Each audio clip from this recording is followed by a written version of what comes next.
गांधी की जयंती हर कोई मना रहे हैं।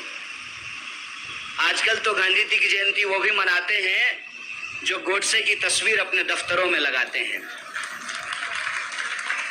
मैं समझता हूं कि ये गांधीवाद की जीत है और गोडसेवाद की हार है कि आप अपने घरों में, अपने दफ्तरों में, अपनी मीटिंगों में गोडसे की तस्वीर लगाते हैं।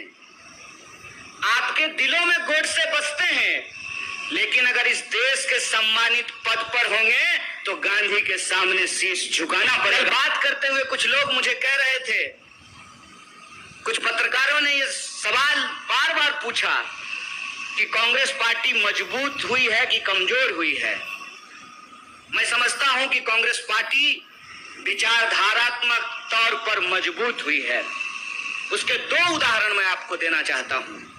पहला उदाहरण कि देश के प्रधानमंत्री को राजघाट पर जाकर के गांधी जी के समाधि पर फूल चढ़ाना पड़ रहा है। सबको पता है कि देश के मौजूदा प्रधानमंत्री गांधीवादी नहीं है, गोडसेवादी ही है। पूरे देश को पता है, ये पूरी दुनिया को पता है। भारत में गोडसे, अब बाइडेन के सामने गांधी। देश के जो नागरिक हैं उनको ये पूछने का अधिकार है कि पीएम अपना थोबड़ा लगा करके चंदा वसूल लिए और कहते हैं कि पीएम केयर फंड सरकारी फंड नहीं है। तो सरकारी फंड नहीं है तो कौन सा फंड है? मुझे बताइए कि प्रधानमंत्री सरकारी है कि नहीं है। अगर प्रधानमंत्री सरकारी है तो उसके नाम पे लिया गया चंदा भी सरकारी और इसका हिसाब आपको देश की जनता को देना पड़ेगा। इसीलिए जब सूचना के अधिकार के कानून को पास किया गया तो जनता को यह अधिकार दिया गया कि आप अपने अधिकारियों से पूछ सकें कि एडीएम साहब बताइए कुर्सी कितना में खरीद करके लाए हैं?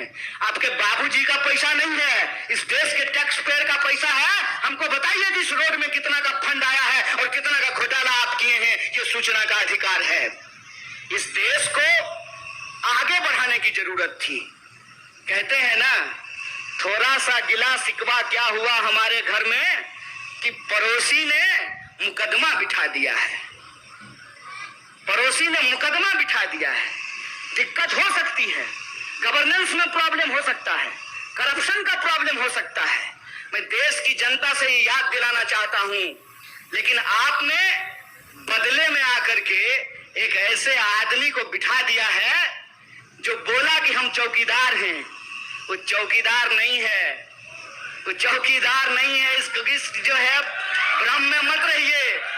और मैं एक सवाल पूछता हूं कि अगर वो कहते हैं कि वो चौकीदार हैं, तो चौकीदार को इस देश की संपत्ति अपने दोस्तों को किराया पर देने का अधिकार है? बोलिए। जब हमने कहा कि प्रधानमंत्री देश की संपत्ति बेच रहे हैं, तो एक प्रधानमंत्री के समर्थक ने कहा कि बेच नहीं रहे हैं, किराया पर लगा रहे हैं। हम बोले लगाने का अधिकार कौन दिया चौकीदार को? बउआ, तुम तो मालिक नहीं हो देश की संपत्ति का। देश की संपत्ति तो देश के लोगों का है। क्या आपने संसद में कोई कानून पास कराया था?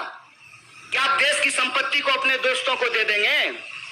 देश की सर्वोच्च संस्था में कोई बहस हुई थी और आप किराए पे क्यों लगा रहे हैं?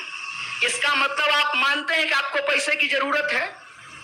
और आपको पैसे की जरूरत क्यों है?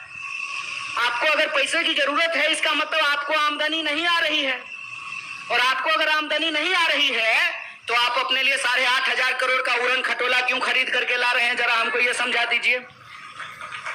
आपको आर्थिक तंगी होगी, आपके पिताजी बीमार होंगे, आप उनको अस्पताल में भर्ती कराएंगे, अस्पताल का फीस देने के लिए आप अपनी जमीन बेचेंगे तो बात समझ में आती है। लेकिन आपके पिताजी बीमार हो, अस्पताल में भर्ती हो और आप जमीन गिरवी रख करके अपने लिए बुलेट खरीद लें, तो इसको तो जो होशियारी नहीं कहते हैं, इसको तो बेईमानी कहते हैं, इसको तो अय्यासी कहते हैं। कोई मुझे बताए, जब देश इस तरह की आर्थिक मंदी से गुजर रहा है तो 20,000 करोड़ का प्रधान सेवक का महल बनाना जरूरी है? वो 20,000 करोड़ अगर न्याय योजना के तहत, कांग्रेस पार्टी का घोषणा पत्र उठा करके देख लीजिएगा, वो 20,000 करोड़ अगर न्याय योजना के तहत इस देश के बेरोजगार नौजवानों को देना पड़ता तो मूर्खता की तरह यह नहीं करना पड़ता, नहीं कहना पड़ता कि पीएचडी करके पकौड़ा तलिए। अगर वो 20,000 करोड़ इस देश के लोगों को मिलेगा तो उनकी खरीदने की क्षमता बढ़ेगी, और जबकि हमारी खरीदने की क्षमता बढ़ेगी तो हम बाजार से जूता खरीदने के लिए जाएंगे, और जब हम जूता खरीदने के लिए जाएंगे तो जूता बनाने वाली कंपनी का मांग बढ़ेगा, मांग बढ़ेगा तो रोजगार बढ़ेगा। दोस्त का 20,000 करोड़ माफ करने से देश की आर्थिक व्यवस्था नहीं सुधरेगी। दोस्त के खजाने से 20,000 करोड़ लीजिए और देश की आम जनता में उसको न्याय योजना के तहत बांटिए, तब देश की अर्थव्यवस्था बचेगी। यह बात हम लोगों को समझना होगा। बेईमानी गुरु, बेईमानी। देश के मजदूरों का अधिकार छीन लीजिए, देश के किसानों का अधिकार छीन लीजिए।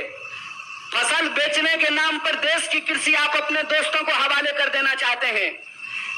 डिस्ट्रेस सेल मतलब परफॉर्मेंस नहीं कर रहा है सरकारी कंपनी, इसलिए सरकारी कंपनी को बेच देना चाहिए। तो सरकारी प्रधानमंत्री भी परफॉर्म नहीं कर रहा है, उसको भी किराए पे लगा देना चाहिए। बताइए हमको।